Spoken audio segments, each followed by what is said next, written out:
അസ്സലാമു അലൈക്കും വറഹ്മത്തുള്ളാഹി.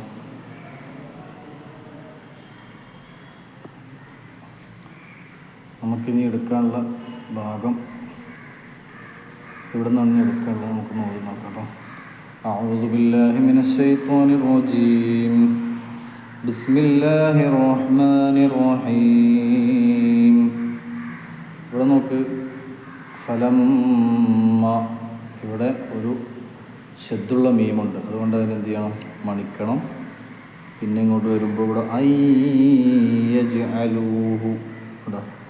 ഇവിടെ സാക്കിനായ നൂനിന് ശേഷം ഇദ്ഗാം ബിഗുന്നയുടെ അക്ഷരമായ യാ വന്നു. അതുകൊണ്ട് ഇവിടെ എന്ത് ചെയ്യണം? ഇദ്ഗാം ചെയ്യണം, മണിക്കുകയും ചെയ്യണം. ഇവിടെ ഒരു മദ് മുൻഫസിലുണ്ട്, അജ്മഊ അല്ലേ. അതുപോലെ തന്നെ ഇവിടെ ഔഹൈനാ ഇലൈഹി, അവിടെ ഒരു മദ് മുത്തസിലുണ്ട്. മദ്ദക്ഷരത്തിന് ശേഷം അടുത്ത കലിമത്തിൽ ഹംസ വന്നു. പിന്നെ ഇവിടെ ഒരു ശദ്ദുള്ള നൂനുണ്ട്, ലതുനബ്ബിയന്നഹും. പിന്നെ ഇവിടെ ഒരു ഇദ്ഗാമുണ്ട് കേട്ടോ, സാക്കിനായ മീമിന് ശേഷം ബാവാണ്. അതുകൊണ്ട് എന്ത് ചെയ്യണം? തുനബ്ബിയന്നഹും ബി, ഈ മീമിനെ ഈ ബായിലേക്ക് ഇദ്ഗാം ചെയ്ത് മണിച്ചു കൊടുക്കണം. അതുപോലെ തന്നെ ഇവിടെ ഒരു വജാഉ, ഈ ആയത്ത് നോക്കാം. ഫലമ്മാ ദഹബൂ ബിഹി വഅജ്മഊ അൻ യജ്അലൂഹു ഫീ ഗയാബത്തിൽ ജുബ്ബ് വഔഹൈനാ ഇലൈഹി ലതുനബ്ബിഅന്നഹും ബിഅംരിഹിം ഹാദാ لتنبئنهم بأمرهم هذا وهم لا يشعرون. وجاءوا أباهم, അല്ല, ഇവിടെ ഒരു മദ് മുത്തസിലുണ്ട്, നീട്ടൽ നിർബന്ധമാണ്. എന്താണ്? മദ്ദക്ഷരത്തിന് ശേഷം അതേ കലിമത്തിൽ ഹംസ വന്നു. അങ്ങനെ വരുമ്പോൾ മദ് മുത്തസിൽ. പിന്നെ ഇവിടെ ഒരു മദ് മുൻഫസിലുണ്ട് കേട്ടോ. ഇവിടെ മദ്ദക്ഷരത്തിന് ശേഷം എൻ്റെ തൊട്ടടുത്ത് തന്നെ എന്തുണ്ട്? ഒരു മദ് മുൻഫസിലുണ്ട്, അടുത്ത കലിമത്തിൽ ഹംസ വന്നു. ഇവിടെ ഇശാഅൻ, മദ്ദക്ഷരത്തിന് ശേഷം അതേ കലിമത്തിൽ ഹംസ വന്നു, മദ് മുത്തസിൽ. പിന്നെ ഇവിടെ തെൻവീനിന് ശേഷം യാ വന്നതുകൊണ്ട് അവിടെ ഇദ്ഗാമും ബിഗുന്ന കേട്ടോ. അപ്പോൾ നോക്ക്, വജാഉ അബാഹും ഇശാഅൻ യബ്കൂൻ, അങ്ങനെയാണ് പറയുന്നത്. ഇനി അടുത്ത ആയത്തിലൂടെ എന്തുണ്ട്? യാ അബാന, അല്ലേ. ഇവിടെ ഒരു മദ് മുൻഫസിലുണ്ട്, മദ്ദക്ഷരത്തിന് ശേഷം അടുത്ത കലിമത്തിൽ ഹംസ വന്നു. ഇവിടെ അതേ മദ്ദക്ഷരത്തിന് ശേഷം ഹംസ വന്നു. ഇവിടെ ഒരു ശദ്ദുള്ള നൂനുള്ളത് കൊണ്ട് അവിടെ മണിക്കുകയും ചെയ്യണം. ഇവിടെ ഒരു ഇഖ്ഫാ വന്നിട്ടുണ്ട്, സാക്കിനായ നൂന് ശേഷം ഇഖ്ഫാഇൻ്റെ അക്ഷരമായ ദാ വന്നു. അപ്പോൾ ഇൻദ, അങ്ങനെയാണ് ഓതുന്നത്.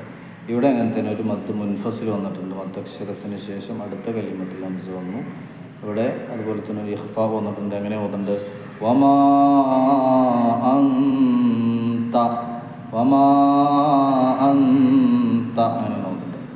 അതുപോലെ തന്നെ ഇവിടെ തെൻവീനിന് ശേഷം ലാം, അവിടെ ഇദ്ഗാമും ബിലാവുന്നയാണ്. ഇവിടെ ശബ്ദുള്ള ഒരു നൂനുണ്ട്, അതിനെ മണിക്കണം. അപ്പോൾ നോക്കാം. ഖാലൂ യാ അബാനാ ഇന്നാ ദഹബ്നാ നസ്തബിഖു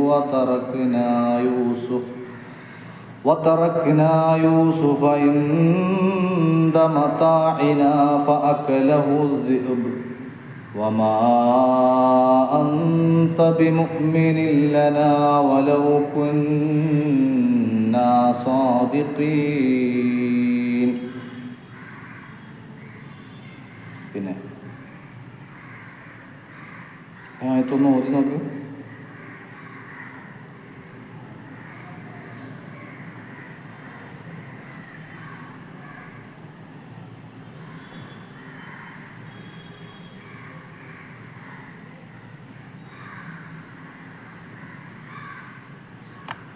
അടുത്ത ആയത്താണ് കേട്ടോ. ഇവിടെ ഒരു മദ് മുത്തസിലാണ് കേട്ടോ. വജാഉ അലാ ഖമീസിഹി ബിദമിൻ കദിബ്. ഇവിടെ ഒരു ഇതാ ഇഖ്ഫാ ഉണ്ട്. ഖാല ബൽ സവ്വലത് ലക്കും അൻഫുസുകും അംറാ ഫസബ്റുൻ ജമീലുൻ വല്ലാഹുൽ മുസ്തആനു അലാ മാ തസിഫൂൻ. ഇവിടെ ഒരു ഇഖ്ഫാ ഉണ്ട്, ഇവിടെ ഒരു ഇഖ്ഫാ ഉണ്ട് കേട്ടോ. പിന്നെ ഇവിടെ കൂട്ടി ഓതുന്ന സമയത്ത് ഇവിടെ ഒരു ഇദ്ഗാം ബി ഗുന്നയും വരുന്നുണ്ട്. പിന്നെ അടുത്തൊക്കെ ഇവിടെ വീണ്ടും മദ് മുത്തസിൽ. എന്താ മുത്തസിൽ വരാൻ കാരണം? മദ്ദക്ഷരത്തിന് ശേഷം അതേ കലിമത്തിൽ ഹംസ വരിക. ഇവിടെ ഇഖ്ഫാ തെൻവീനു ശേഷം ഇഖ്ഫാഇന്റെ ശേഷം ഫാ വന്നു.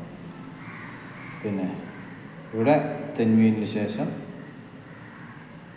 ബ വന്നുകൊണ്ട് ഇഖ്ലാബ് കേട്ടോ. അപ്പോൾ നോക്കാം. وجاءت سيارة فأرسلوا واردهم فأدلى دلوه قال يا بشرى هذا غلام وأسره بضاعة والله عليم بما يعملون.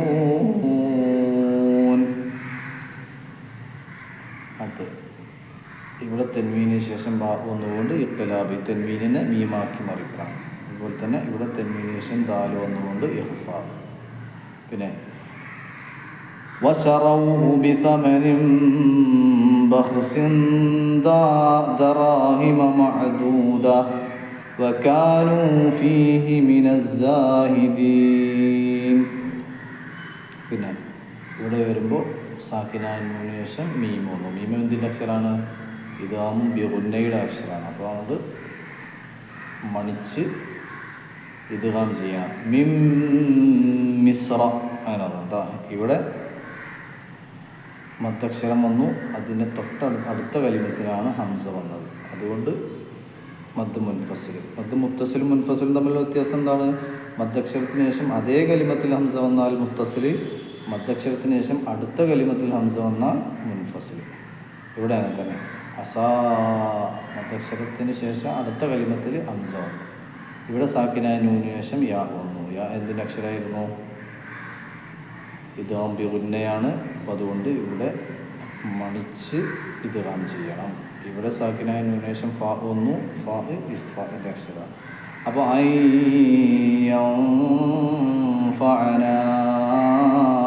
ഔ ഇവിടെ ഒരു മദ് മുൻഫസിലുണ്ട് കേട്ടോ. ഇവിടെ ശദ്ദുള്ള നൂനുള്ളതുകൊണ്ട് മണിക്കണം. ഇവിടെ ഒരു ഇഖ്ഫാ വരുന്നുണ്ട്.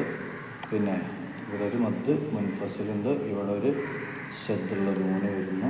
ഇവിടെ ശദ്ദുള്ള നൂന്. وقال الذي اشتراه من مصر لامرأته أكرمي مثواه عسى أن ينفعنا أو نتخذه ولدا وكذلك مكنا ليوسف في الأرض ولنعلمه من تأويل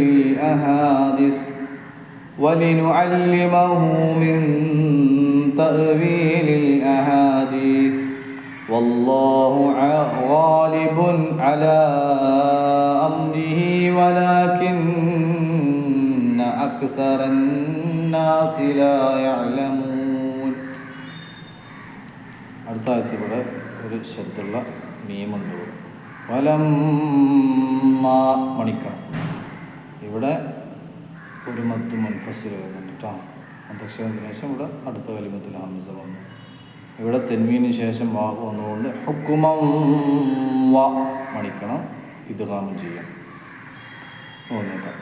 വലമ്മാ ബലഗ അശുദ്ധഹു ആതൈനാഹു ഹുക്മൻ വഇൽമാ وكذلك نجزي المحسنين.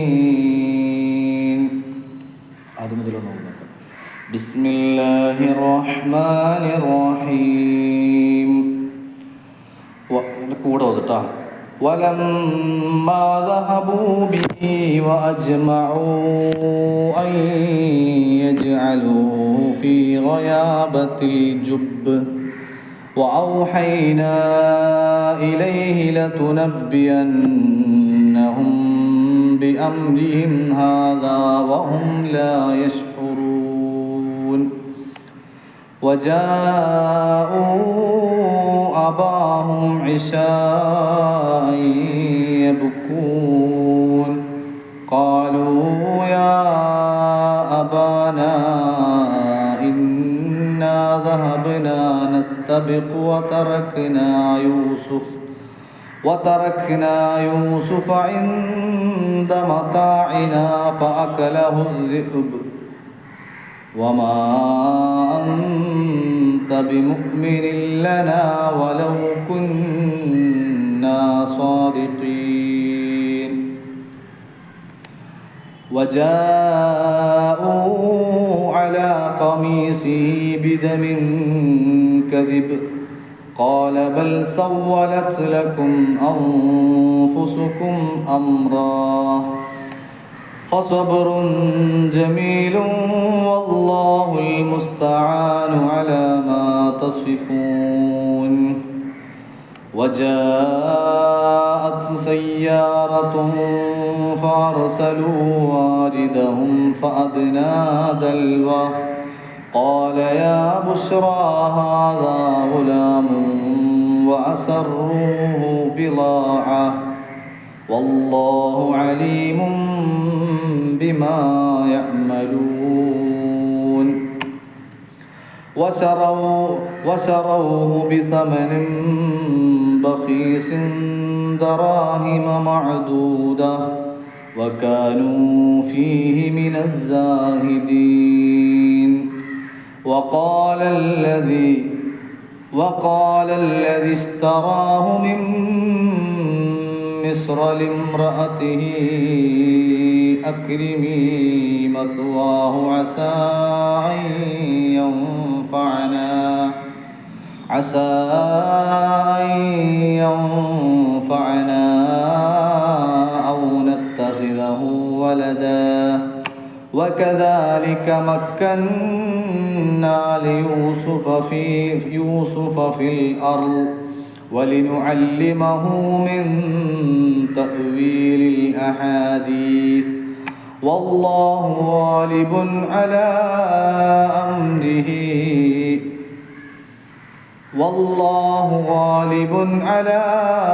أمره ولكن أكثر الناس لا يعلمون ولما بلغ أشده آتيناه حكما وعلما وكذلك نجزي المحسنين. നന്നായിട്ട് റിപ്പീറ്റ് ചെയ്ത് കേൾക്കുക. കേട്ടതിന് ശേഷം തെറ്റില്ലാതെ ഓതി വോയിസായിട്ട് അയക്കണം കേട്ടോ. എല്ലാവരും അയക്കണം. അസ്സലാമു അലൈക്കും.